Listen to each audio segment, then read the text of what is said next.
you're ready.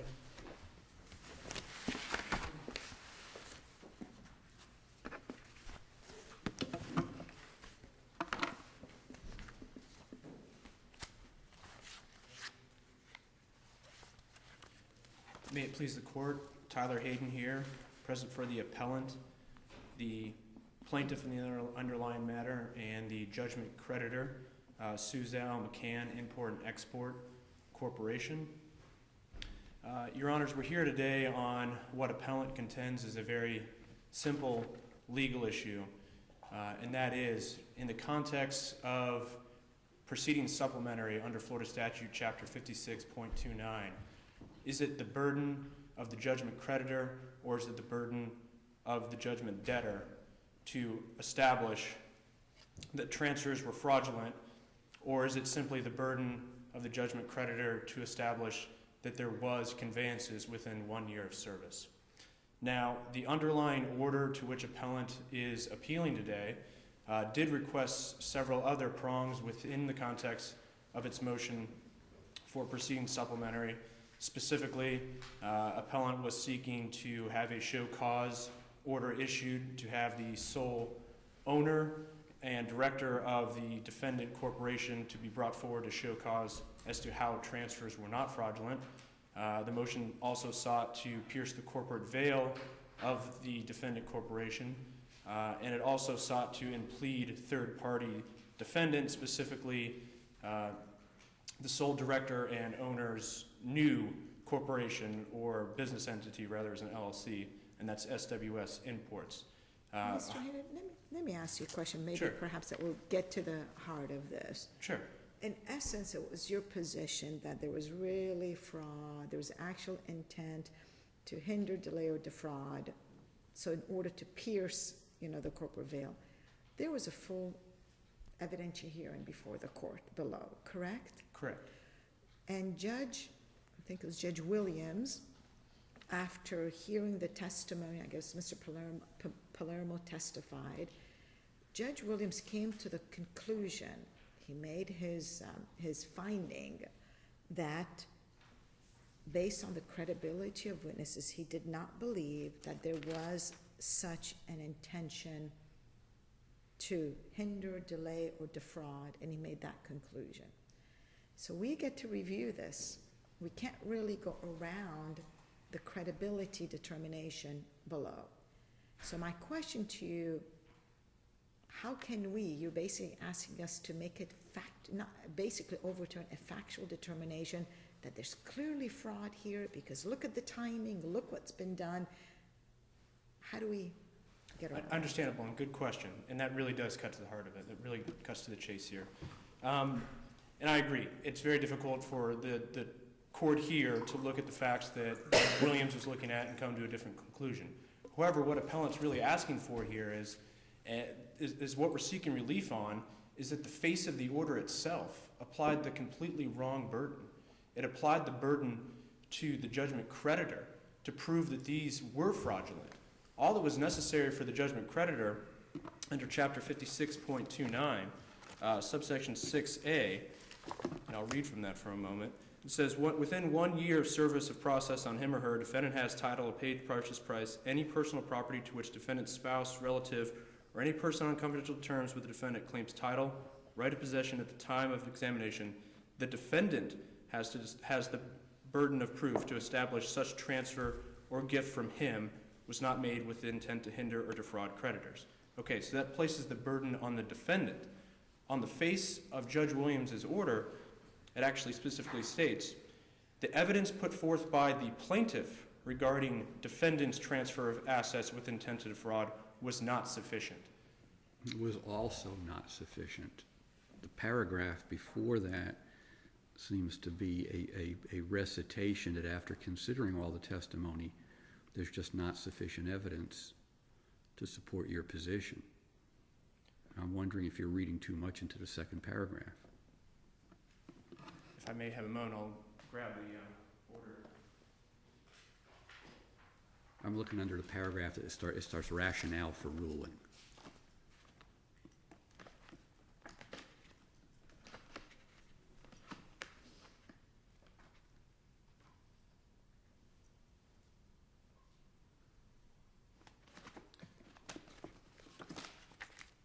Respectfully still, though, and while that says, that might also contain the word also, the court, what the motion was seeking in the underlying order kind of failed to address was that we were seeking to bring Paul Palermo in front of the court with his personal hat on, bring him forward not so much as the corporate representative of the judgment debtor already, but to bring him forward to prove, because he was the beneficiary of these fraudulently transferred, in our opinion, But you had assets. you had a full hearing.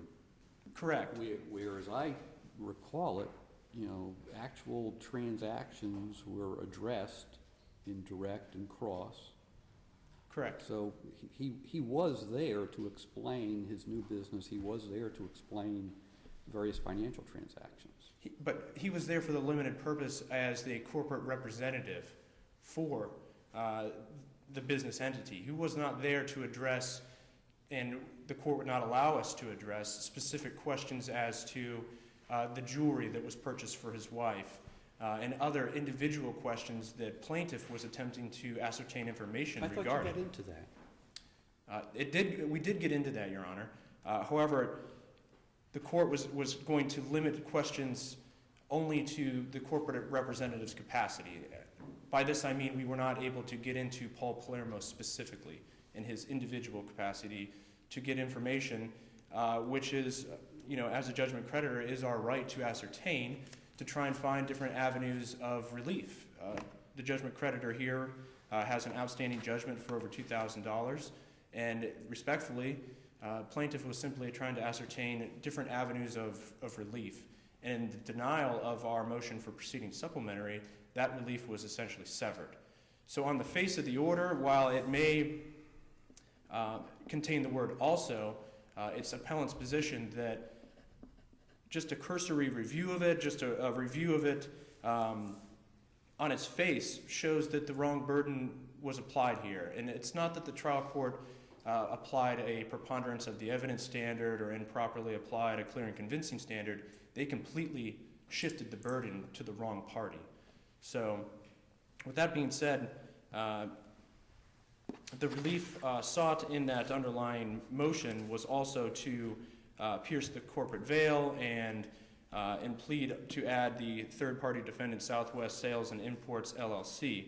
However, as the court has also noted here, it's going to be very difficult to move past that. So at this time, I'd probably like to pause here to retain some time for reply and address the appellee's argument. Okay. Thank you.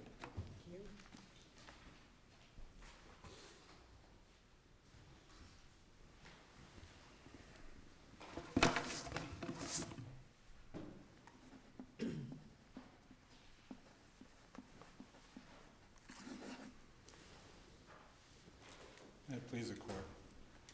Andre Perrone, on behalf of Southwest Sales and Imports, Inc., Ms. Catherine Mott, my associate, attending as well today. I represent Southwest Sales and Imports, Inc., and I'd like to respond to some of the comments that were made in connection with the appellant's response. In the first instance, the court heard the testimony. The court weighed the evidence. There was no limitations of any significance on the questions that were propounded to Mr. Palermo, my client. He did systematically go through all the subject transfers and discuss that with the court and provide evidence to the court. The court weighed his credibility and made a decision based on my client's credibility and my client's way of doing business. Granted, my client's a small businessman. He's a victim of the times. This is a business that was established in 2006. It wasn't opened up frauds on creditors and closed that we often see in these so-called alleged transactions they have it portrayed. 2006 he opened. He was running this business just fine. He was doing well, being a manufacturer of products, selling it to Suzhou Meccan to manufacture his products. He gave them his molds, they manufactured his products, he sold his products. What happened here is not only the economic collapse, which we all have suffered through, but also the fact that they changed the payment terms to 90 days, which actually resulted in it being more of 150 days. This caused a significant cash crunch. My client went to the effort to summon up all the cash he could to pay them over $70,000 in the last days, dying days of his business. So this is good faith, and I speak to this because this statute speaks in equity, 56-20-29. So the court can look at these things as well. But the background to this is Suzhou Meccan created this situation. They changed the payment terms, then they cut off his credit, then they cut off supplying him so he could make more money to try and pay him back. And in the gist of this, he was trying to pay him back. My client went to systematically, had an accountant, all of these transactions, which he may have advanced because he was loaning money to the company on his credit card, taking some back, and that was kind of the go on a one-man business at the time. He was systematically putting money back in, pulling money out. The court looked at these transactions, had the tax returns, looked at what my client was going through in the last throes of this business. And the court weighed the evidence and said, no, there is no wrongful acts going on here. There's no deceit on creditors or fraud on creditors. And even the first prong of this, of course, under the statute is, did the judgment creditor transfer any assets out of the corp? Well, if you bought a few things and they're declared on the tax return and he pays taxes on them, buying through a 1099, then there's no real assets being transferred out. So I think when the judge had the flexibility to look at the entire picture, the entire transaction that went on here, and said, this guy is not a fraud, this guy was not trying to defraud creditors. His new corporation's a different corporation. He no longer manufactures, he is just simply an agent of other companies. So to try and come up with some half-baked theory that it was a de facto merger did not fly with Judge Williams. So Judge Williams weighed that evidence as well as piercing the corporate veil, because there was no real wrongful acts from my client. My client was in a dying situation resulting from the acts of Suzhou Meccan. Yes, the money's owed. He tried his best to pay it down. It would be significantly more if he did not reach and try and take as much money as he could to pay it down. But I think they brought us here today, and I would ask that the court uphold the decision of Judge Williams. Thank you.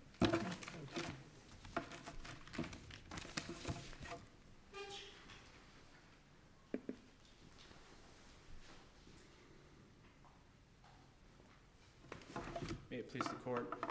If I may just briefly address the issue of the paying the personal income tax as to the amounts that were transferred to Paul Palermo personally. Frankly, that's not the standard that is looked at here legally. The standard is simply looking at the badges of fraud under Florida statute, I believe it's 726-105 rather. Looking at the badges of fraud, simply the timing, the amounts of the assets, the fact that there was a pending lawsuit, the fact that once the lawsuit was filed, the corporation was dissolved. All these badges do show indicia of fraud. Clearly, the defendant and the appellate here is going to come forward with self-serving statements stating that there was no intent to defraud. Well, trying to prove fraud is very difficult in this respect because no one's going to come forward and admit it. So respectfully, I believe that there is the timing issues here, the other badges of fraud that shows that these transfers were with the intent to defraud, hinder, and delay the creditor. And once again, I'd like to just briefly address the issue of the face of the order itself seems to apply the wrong burden and the wrong standard and puts it on plaintiff and puts it as their burden to prove that these fraudulents were indeed fraudulent. Again, under Florida statute 56.296A, this is the judgment debtor's responsibility. It is their burden of proof to show that these transfers were indeed not fraudulent, and I believe the court in the underlying proceedings got that issue wrong.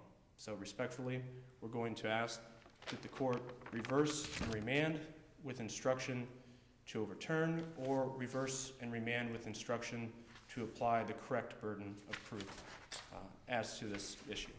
Thank you. Thank you. Thank you both. You ready to keep going? All right. Our final case on today's docket is Van versus Bennett.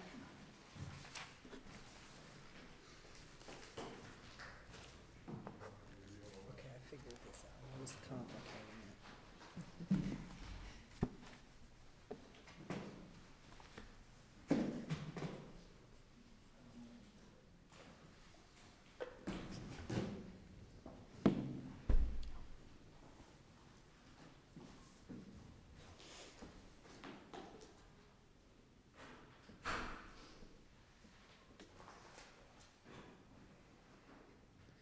Whenever you're ready.